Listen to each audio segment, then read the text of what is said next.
Isang magandang umaga mga kaibigan. Ito yung update ng ating pepino. Ang lalaki na nila mga kaibigan. Kung papansin ninyo, meron na silang mga bulaklak.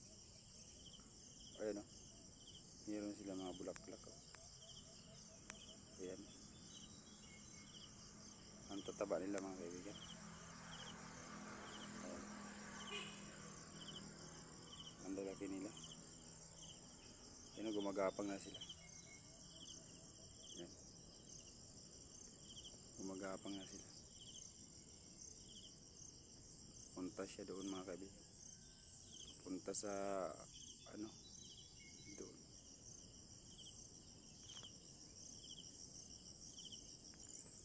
Yan. Siguro mga isang linggo mayroon nang mapipitas dyan pa konti-konti.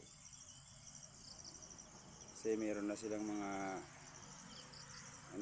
mga bunga na maliliit. Meron silang mga bunga na maliliit. Kung papansin niyo mga kaibigan, meron niya mga dahon ng nyug. At nakalagay yan sa puno. Bakit meron?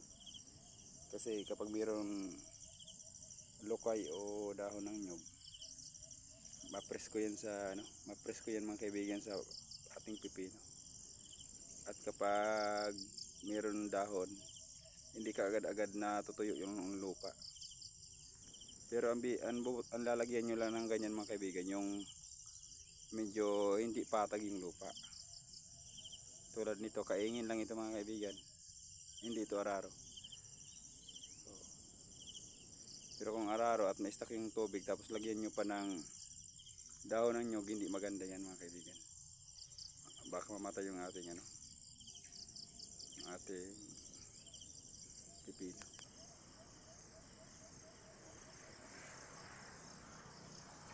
Ayan o.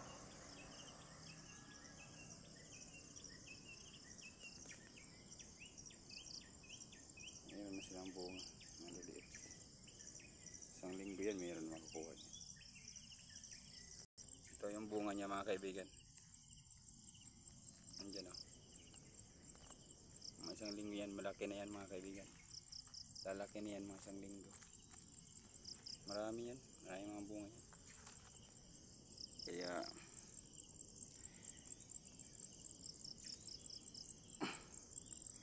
ganyan ang sekreto mga kaibigan ng pagtanim ng pipino. Tulad na lamang ito mga kaibigan. No?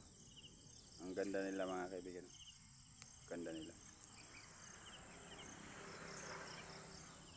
Yan. Ang gaganda nila mga kaibigan.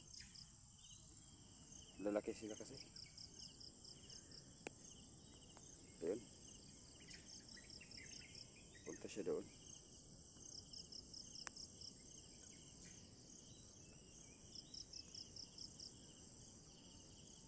Yan. Ito naman mga kaibigan, dito naman sa isang part ng aking tanim. Kung papansin ninyo, malaki na sila.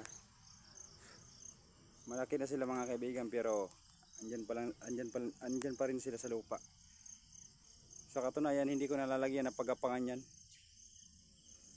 Hindi ko na yan lalagyan. Kapagapangin ko na lang yan sa sa lupa mismo mga kaibigan. Alin ba ang mas maganda? Ang maganda o marami ang bunga, yung nakagapang sa lupa lang o yung mayroong pagapangan ng tulad ng sa ganyan tulad doon na mayroong nakalagay na pagapangan. Ayun kagapang sila sa taas. Pero ito mga kaibigan, andito lang ito sa lupa. Okay, alam nyo mga kaibigan, kung sa paramihan ng bunga, mas maraming bunga na nakagapang sa lupa. Bakit? Kasi yung nakagapang sa lupa mga kaibigan, yan?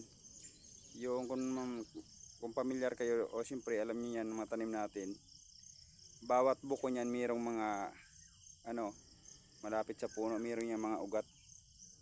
At ang mga ugat na yan, siya yung nakatulong doon sa bunga na lumaki kagad. Kung sa tao, marami bang naghahanap buhay, kung kaya pag inipon-ipon yung kita, marami. Yun din sa pipino. Kapag maraming ugat niyan, maraming susuport doon sa bunga ng ating pipino. Kaya madali silang lumaki. Bukod sa madali silang lumaki, ano sila, marami silang bunga. Kaysa sa doon sa mayroong pagapangan. Kaya lang, ang advantage naman doon sa mayroong pagapangan, kay maganda yung klase ang bunga nila. Hindi kagaya ng nakagapang la sa lupa, kay yung bunga, kapag binaligtad mo, mayroong ka makitang puti. Samantala doon sa ibabaw, kulay green. Tapos pag binaliktad mo yung bunga, kulay puti. So yun na nakaka-distract sa mga bumibili. Kala nila misira. Pero sa katunayan hindi, kaya lang pumuti lang yun dahil doon sa dahil doon nakalagay sa lupa. Samantala yung nakabitin mga kaibigan, tulad ng ganyan oh. Pag nakabitin yan, ay ang gaganda ng mga bunga niyan. Talagang kulay green talaga, solid. Kaya maganda, kaya lang hindi ko na kinaya mga kaibigan. Hindi ko na kinaya. Dami kasi akong ginagawa eh. Sa shop ko, sa motor ba, ako isang mekaniko, pero nagsa-sideline ako sa ganitong pagtatanim dahil sa ito yung nakakatanggal ng aking stress sa mga gawain ko sa mga motor. Kapag mayroon tayo nito, pag umaga tulad ngayon, pag nakita natin ang ating tanim na nag-improve, saya, ang gandang isipin.